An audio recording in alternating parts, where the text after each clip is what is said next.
Greatness.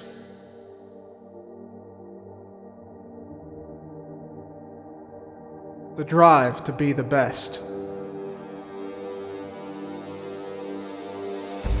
What does it take to do something grand? What does it take to go beyond mere planning into the realm of divine? Welcome back, everyone, to Hermitcraft, and you saw in that brief time lapse there, we dug out a big area for a future West Tunnel expansion project, which we are currently undergoing. We need to get a bunch more smooth quartz slabs and stuff to, basically keep expanding this thing, but progress is well underway to making this West Tunnel the best tunnel. We've added some things in this West Tunnel that no other tunnel has, to my knowledge. Check this out. We got some respawn anchors, so people can set their spawn here. We got some free food, we got some free potions, and eventually we'll have some free recovery compasses in case people die in the nether. They can easily make their way back to wherever it is they died, get their stuff, and have a great time that way. We'll be working on this tunnel quite a bit over the next few days and weeks, but just wanted to mention that. Speaking of working on things, we make it back to our base. We've been working on quite a few things here. We've put down a bunch of packed mud bricks, making the outside of our base. I'll be working on our base a little bit more today, adding some cool stuff and contraptions and things, and basically starting to fill out this space slowly but surely that will make up our base throughout the season. Obviously, still a lot to be done here. I want to probably put something here today, but first, we have a Nautilus race to complete. Nautilus race number 5 is coming up very, very shortly. Just want to remind you all that this will be the final qualification race for the Nautilus Cup Championship, which will be held next week among the top 8 and ties of this competition. So here are the current standings as they are as of the first 4 races. Basically everybody still has a chance to make it, some more than others, but this final race is going to determine the top 8 and determine who makes it to the Nautilus Cup Championship. And once you're in that top 8 and in the championship race, anything can happen. Whoever wins that last race, this last championship race after this one, wins the entire thing. So, with that said, let's now get down to the Nautilus Race Course and begin this Nautilus Cup race. Before we start the race, I want to give one final piece of info about the catch-up mechanic I mentioned last time. I saw a little confusion online about what this meant and how this was implemented. Basically, if you want a zombie Nautilus, you can race on a zombie Nautilus if you're outside the top 8. Some people have brought their own zombie Nautilus, and that's because these guys are actually about 10% faster than your typical Nautilus, which doesn't seem like a lot, but it's actually a huge difference, about 200 blocks worth of difference over the course of the entire race. But you still have to hit the jumps, and you still have to race well. But that's the catch-up mechanic. People can use zombie Nautilus if they want, if they're outside the top 8 from the Coral Cove. Hello one and all, and welcome back to the Nautilus Racing League. Today we have the 5th and final qualification race for the Nautilus Cup.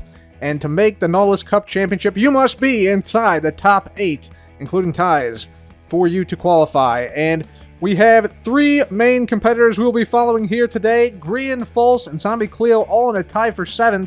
Could be a very tight race for those final 3 spots here today.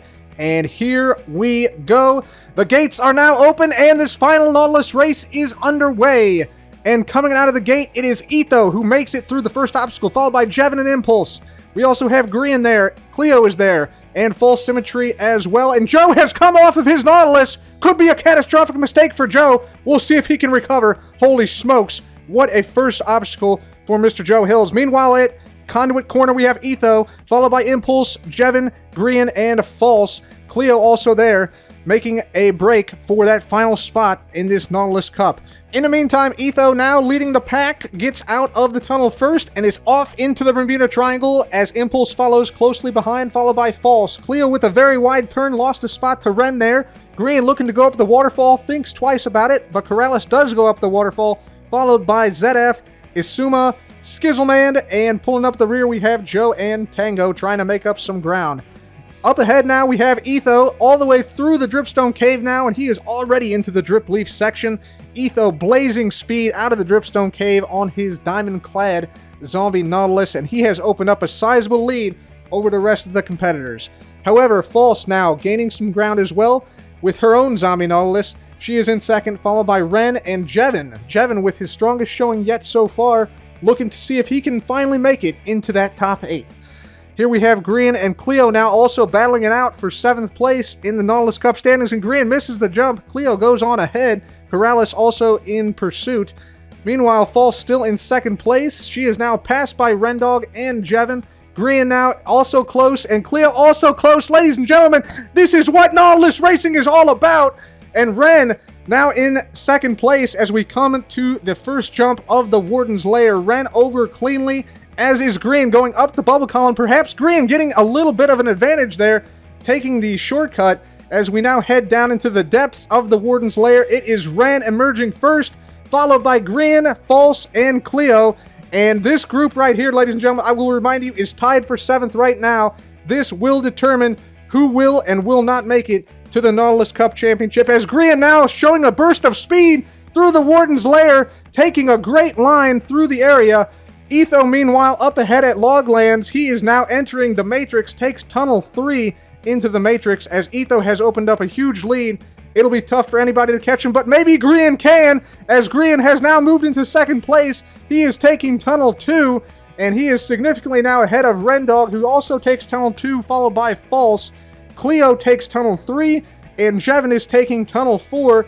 As we enter the Matrix now, Etho is sizably ahead and is about to exit the Matrix as Grian has just entered. And look at Grian zooming down Tunnel 2. Holy smokes, that was some speed right there from Grian.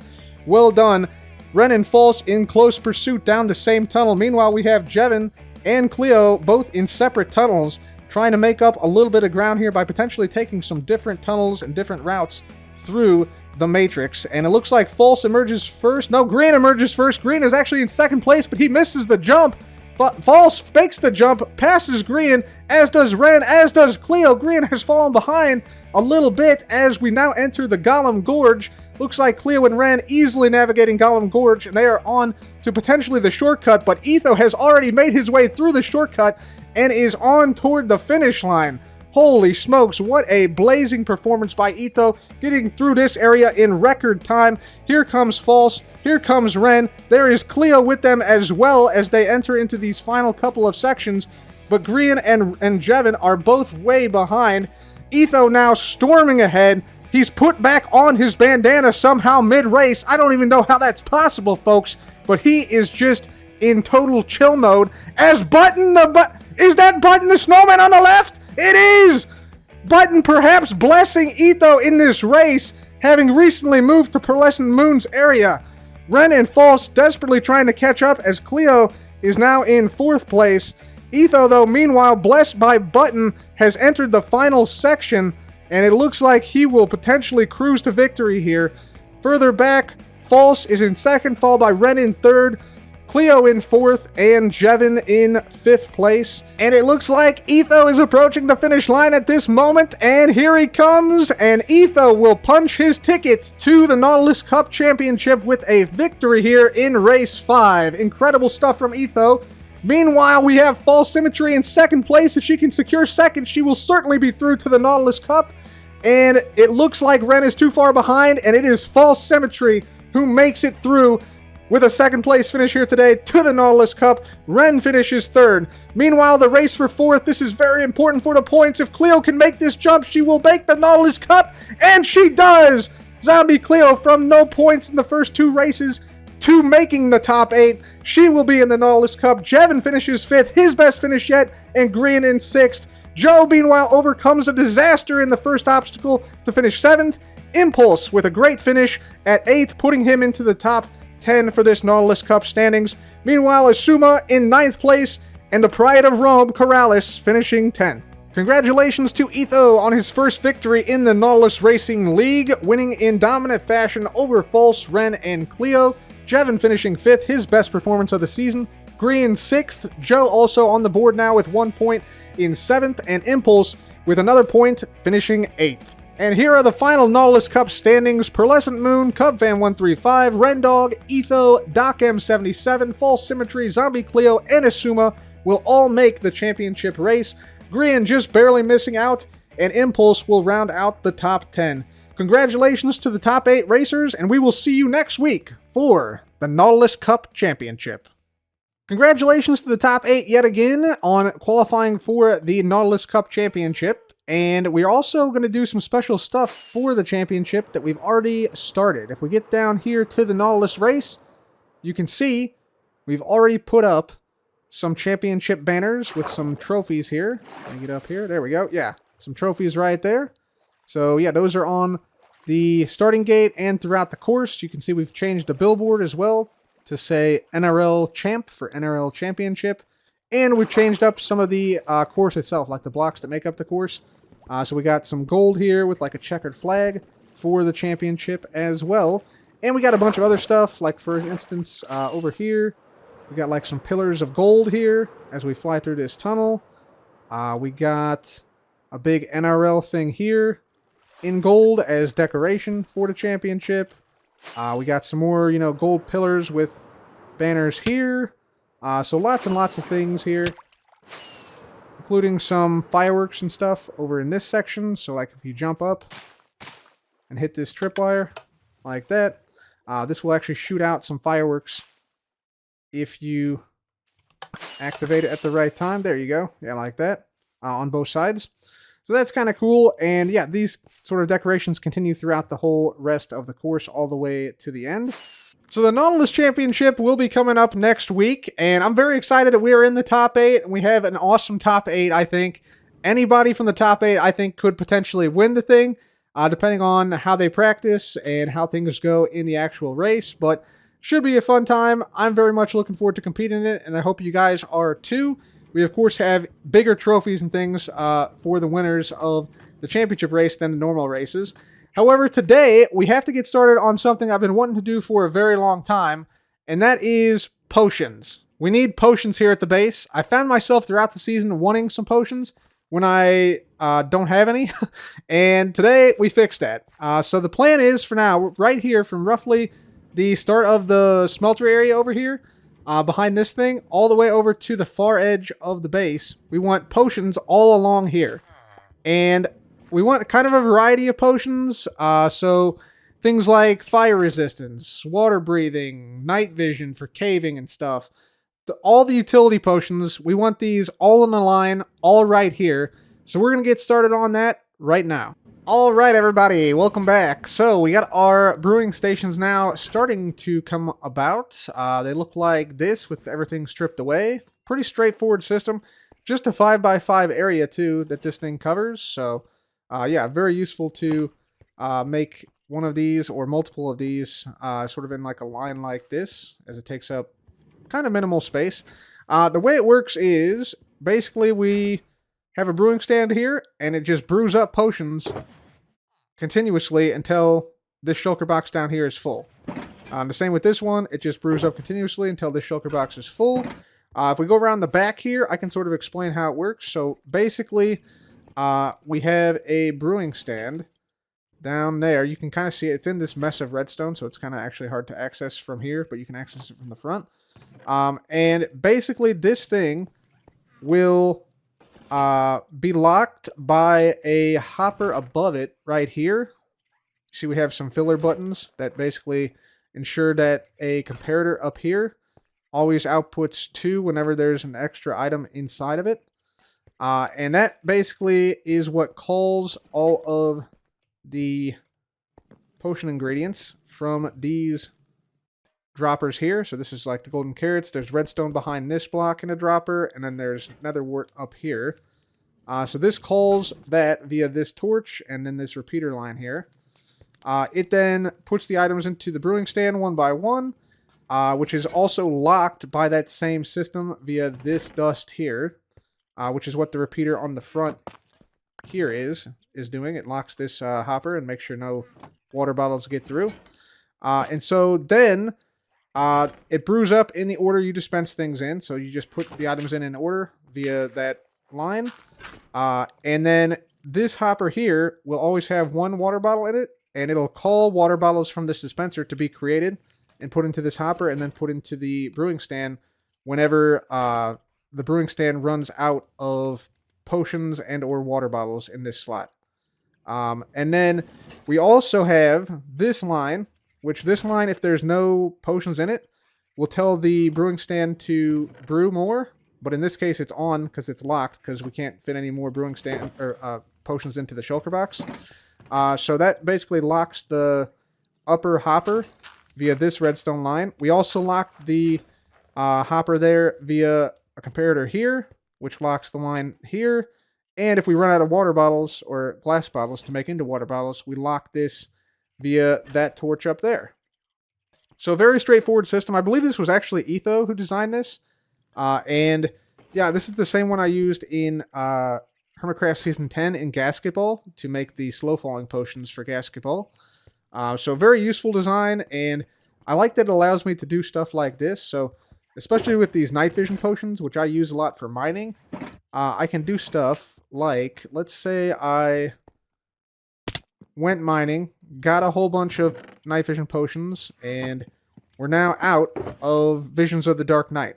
See, we got these little VR glass Unicode symbols up here. So what I can do now, I can just take this box. We launch out via this. We take this box. We come over here. We break this one. We put this down. And this will now start to fill up with night vision potions. And you'll see the brewing has now restarted. So it'll now fill up this box. And I can take this full box with me down to the mines. And use that for whatever I need. So, kind of a useful system, and it works the same if you just take out some potions. So, like if I just take out, let's say, 3 fire res potions here, it fills from the back, but then it also starts to brew the next batch, so that we always have potions. So, it gives us a bunch of options here. Pretty nice system, and so I'm going to go ahead and continue to make this all the way down the line with, infestation potions and water breathing and slowness and speed and da-da-da-da-da. Let's do it. Welcome back, everybody. We got ourselves a whole lot of potion stations now down throughout this potion promenade, and let's just go through them, see what we got. So first one we got is, as you know, fire res, so extended fire res for nether stuff. Then we got night vision, mostly for caving.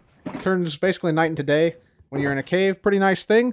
Then we got splash potions of infestation, which is going to be useful for an XP farm that we need to set up here at our base. These basically create silverfish when you have certain mobs being damaged, so could be useful to set up the XP farm sometime soon. Next up, we got water breathing. Obviously, helps breathe under the water. Good for any sort of water excursions or underwater caving. Then we got swiftness, speed 2 potions. So if we ever need a burst of speed, we're good. These are useful. I want to try these with like some horses and stuff, and maybe some Nautilus in the future in different Nautilus races. Probably not the championship race, but other races. Splash potions of healing for obvious reasons. Helps you to survive things better, and yeah, you can make some useful things from this. Then we got the slow falling. I got the regular slow falling here because we actually ran out of redstone. I got some now though, so we can hopefully make these into the 4-minute long versions sometime soon, but love some slow falling. It definitely helps out, like especially when you're looking at things from above. Then we got the opposite of swiftness, the slowness. So yeah, just sort of the yin and yang type thing going on there. So those could be useful in some certain niche scenarios. Potion of invisibility, obviously for some shenanigans, we can use that, sneaking around. Then we got some leaping potions for some hops. We want to start, jumping over some stuff. And then we got potion of strength 2 at the very end here. And those are the potions on the potion promenade. Pretty useful, mostly utility potions. There are some potions like instant damage 2 harming potions. Those things could also be useful. But yeah, we'll see how these go. We could always swap them out for a different type of potion. Or put other potions, above here, below here, whatnot. I also want to point out this. We got a little tunnel here with some nice paintings. These are just some default paintings, but look pretty good, I think, with the mud bricks. We got access to the redstone back here to put in some, brewing ingredients and stuff. And if we follow this pathway down, this actually leads to the first floor farming area. So, we got the melons and pumpkins, we got the potato guy over here, and we got the carrots. And I thought this was just really nice to have sort of a secondary access point to the upper portion of the farms, so we can go up and down, and it just makes the base a little bit more mobile, a little bit more tied in together, and a little bit sweeter to get around in. That's the potion area. Pretty happy with it. And now we have to go and we have to clean up this area because we're growing up some netherwort here because I actually ran out of netherwort. We ran out of redstone. We're out of redstone. We're almost out of netherwort, so we got to grow some more up. And we got to make sure that we have all the ingredients filled here.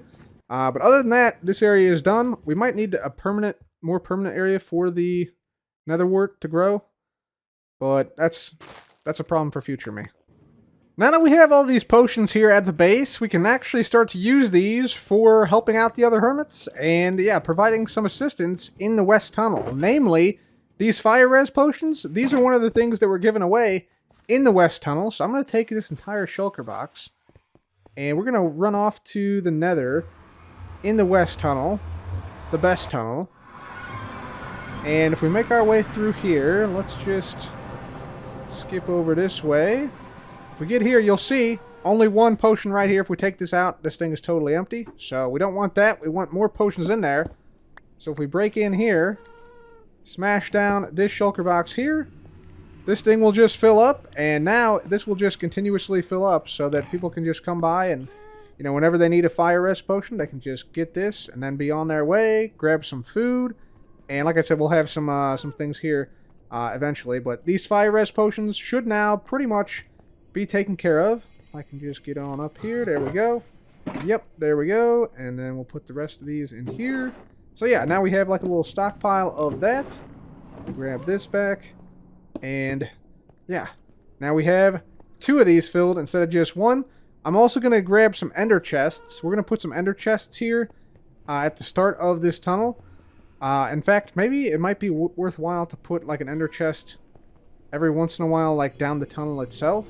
Like in the middle here, potentially, to like provide people with like an area to like craft and get stuff out of their ender chests if they need to at any point.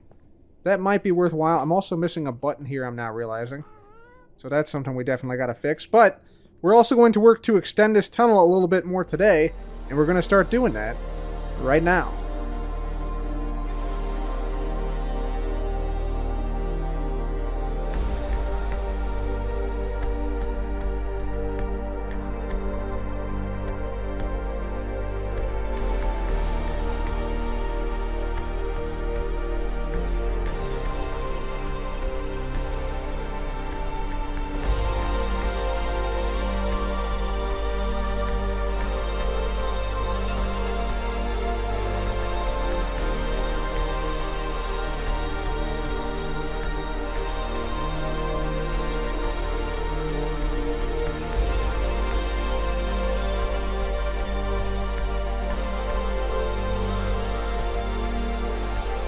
When this episode began, West Tunnel was merely like the rest, but now we are slowly becoming the best because we've just about doubled the length of the West Tunnel today, everybody. And the reason why we're doing this is because during the charity event coming up April 11th and 12th of this year, we'll be raising money for Gamers Outreach. And on the walls here of West Tunnel, and presumably all the other tunnels, but really, you want the best, so always go with West. We are going to be putting down signs with your name on it, potentially. If you donate, I believe it's $25, you can get a sign with your name on it, adorning the walls of these tunnels.